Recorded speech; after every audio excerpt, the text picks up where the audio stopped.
আসসালামু আলাইকুম, আমি মাসুদুর রহমান। আমার YouTube channel king of smart মানির পক্ষ থেকে দেশ ও দেশের বাইরে সবাইকে জানাচ্ছি আন্তরিক শুভেচ্ছা। যারা আমার চ্যানেল নতুন তারা সাবস্ক্রাইব করে বেল আইকন ক্লিক করে রাখবেন পরবর্তী নোটিফিকেশন জন্য।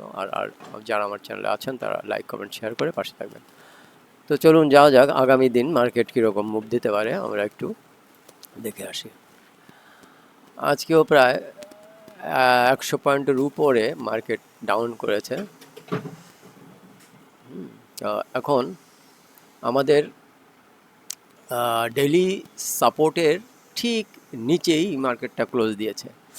এখানে দেখেন আমাদের যে এইখান থেকে যে ইয়েটা আসছে, সেল প্রেশারটা আসছে, ওইটা ঠিক আমাদের মান্থলি যে রেজিস্ট্যান্স সাপোর্টের কাজ করছিল, ঠিক ওই সাপোর্টের উপরেই ইয়েটা আসছে, ক্লোজিংটা দিয়েছে।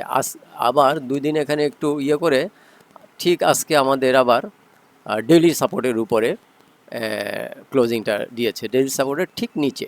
মানে আমাদের সাপোর্টগুলো ঠিক প্রাইস আমাদের যেমন লাগে, মনে হচ্ছে যে প্রাইস আমাদের সাপোর্টকে মানে দেখতে পায়, আমাদের সাপোর্টের উপরেই এসে পরে আমাদের সাপোর্টের আশেপাশে একদম ঠিক আশেপাশে এসে আমাদের ইয়ে করে প্রাইসটা।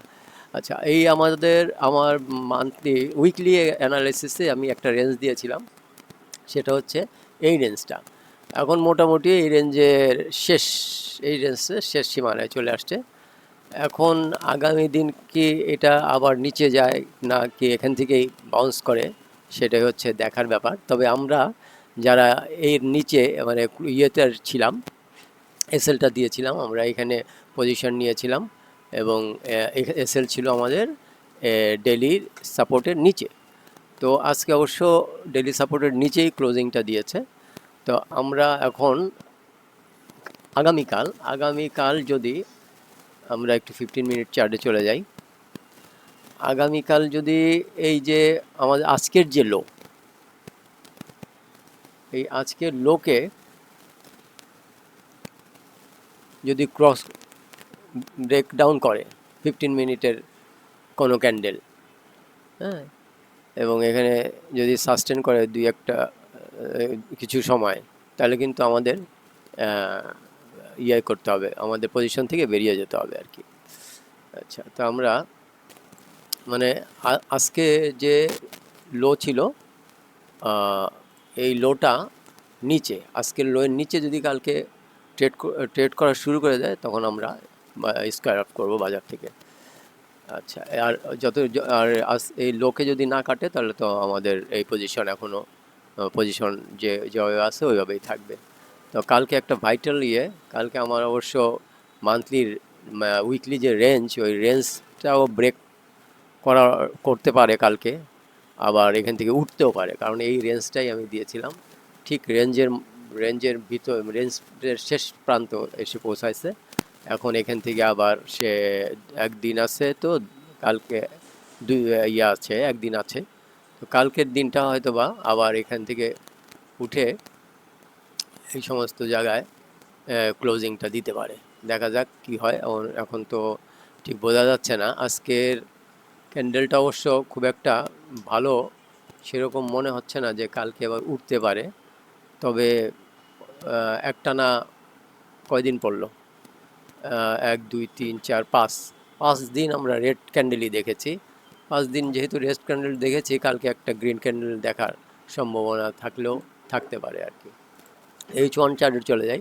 আজকের ফার্স্ট আওয়ারেই কিন্তু বেশ বড় সড়ো একটা sell pressure, gap down opening, এবং তারপরে এইখানেই আমাদের ঠিক আমাদের যে সাপোর্ট আছে, ডেইলি সাপোর্ট, ঠিক ডেইলি সাপোর্টকে কিন্তু পার করতে পারেনি। অনেক চেষ্টা করছে, 1 2 3 4 ঘন্টা, সাড়ে 3 ঘন্টা ধরে চেষ্টা করছে, কিন্তু ক্লোজিং কিন্তু ডেইলি সাপোর্টের উপরে দিতে পারেনি। ঠিক ডেইলি সাপোর্ট পর্যন্ত লাস্টে এই যে গিয়েছিল, একদম আমাদের সাপোর্টে হিট করে আবার ক্লোজিংটা কিন্তু নিচেই আছে। তো এটা একটা টেনশনের ব্যাপারই, যদি কালকে এর নিচে ট্রেড করে তাহলে আমরা সব বেরিয়ে যাব, যার যতটুকু লস হয় লস নিয়ে আমরা বেরিয়ে যাব। আর যদি কালকে এখান থেকে একটা সুন্দর ক্যান্ডেল যদি এসে যায়, 1 ঘন্টার ক্যান্ডেল, এখানে যদি সাস্টেন করতে পারে তাহলে তো ভালো, তাহলে আমাদের আবার উইকলি মান্থলি যে রেজিস্ট্যান্স আছে ওইদিকে আবার যাবে প্রাইস। তো আপাতত আজকে যে এই যে রেঞ্জ ছিল 15 মিনিট 15 মিনিটের রেঞ্জগুলো এখন আর ইয়ে লাগছে না। এই রেঞ্জের দাগগুলো আমি ইয়ে দিচ্ছি, কেটে দিই। এগুলো আর লাগছে না।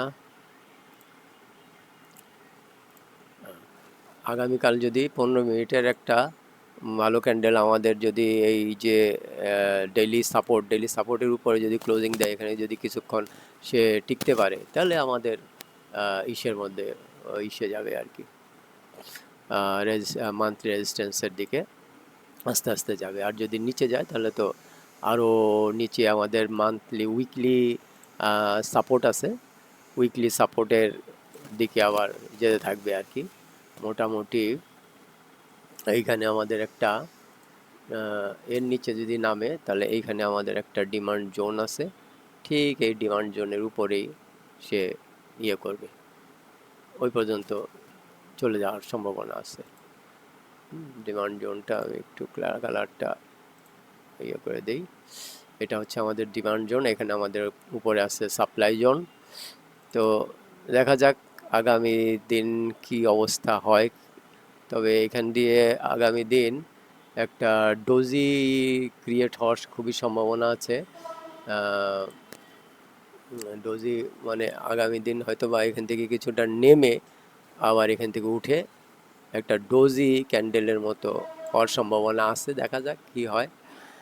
তবে আমার মনে হচ্ছে আগামী দিন যদি নিচে নামেও নিচের থেকে নিচে উইক থাকবে, নিচের ক্যান্ডেলে উইক থাকবে, এরকম থাকবে না আশা করা যাচ্ছে। যেমন এই যে যেমন উইক ছাড়া নিচে কোনো উইক নাই, এই যে নিচে কোনো তেমন একটা উইক নাই। আগামী দিন একটা উইক থাকার সম্ভাবনা আছে, যে এই ধরনের বাচ্চা একটু বড় একটা উইক থাকার সম্ভাবনা আছে, বা গ্রিন ক্যান্ডেল হওয়ার সম্ভাবনা আছে। রেড ক্যান্ডেল যদিও হয় তাহলে এখান থেকে একটা বাইং প্রেশার আসবে আগামী দিন, আশা করছি সেরকমই। দেখা যাক কি অবস্থা হয়। তো আজকের মতো এখানেই শেষ করছি। আপনারা সবাই ভালো থাকেন, সুস্থ থাকেন, মা বাবার প্রতি খেয়াল রাখেন। আল্লাহ হাফেজ।